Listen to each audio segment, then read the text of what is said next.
Bonjour à tous. Tour de vis contre le gaz hilarant en Saône-et-Loire. La préfecture interdit désormais l'usage récréatif du protoxyde d'azote, une pratique de plus en plus répandue chez les jeunes. L'arrêté interdit jusqu'au 30 octobre notamment la consommation par inhalation, la détention ou le transport de cartouches sans motif légitime, ainsi que leur abandon sur la voie publique. Les autorités rappellent que ce gaz peut provoquer des malaises, des blessures graves et dans certains cas des accidents mortels.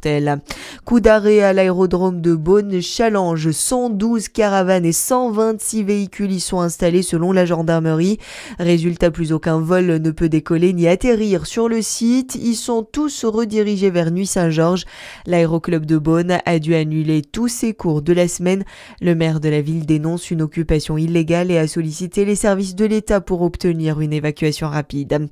Ils étaient plus de 500 hier dans les rues de Besançon. Les manifestants ont répondu à l'appel de plusieurs élus de l'opposition pour dénoncer ce qu'ils qualifient d'arrêté de la honte, signé vendredi par le maire LR Ludovic Fagot.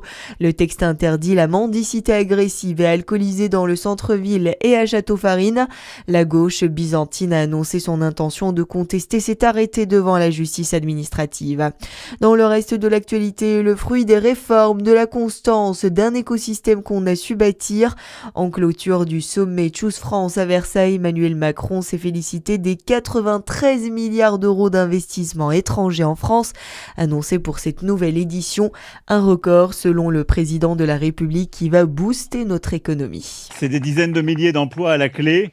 C'est évidemment beaucoup d'IA, de data center avec, je dirais, deux acteurs massifs que sont SoftBank et que sont Mubadala et MGX qui ont fait de très gros investissements. Et derrière aussi beaucoup d'investissements de l'acier, en passant par l'électrification de machines-outils, etc., etc. Ceci vient consolider les 9 dernières années d'efforts où on a réalisé 87 milliards d'euros d'investissements confirmés, délivrés, avec là aussi des dizaines de milliers d'emplois qui ont été créés et qui est le fruit du travail collectif. Pour la 7e année de suite, la France est le pays européen qui attire le plus d'investissements étrangers. À l'international, des déclarations d'apaisement déjà remises en cause au Liban. Les autorités libanaises ont assuré hier que le Hezbollah avait accepté un plan de cessation mutuelle des attaques avec Israël. Mais les combats continuent dans le sud Liban. Le groupe pro-Iran a revendiqué des attaques contre des cibles israéliennes.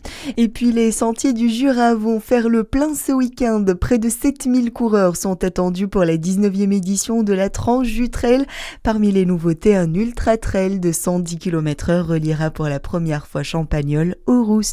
Voilà pour l'actualité, à suivre votre météo sur Fréquence Plus.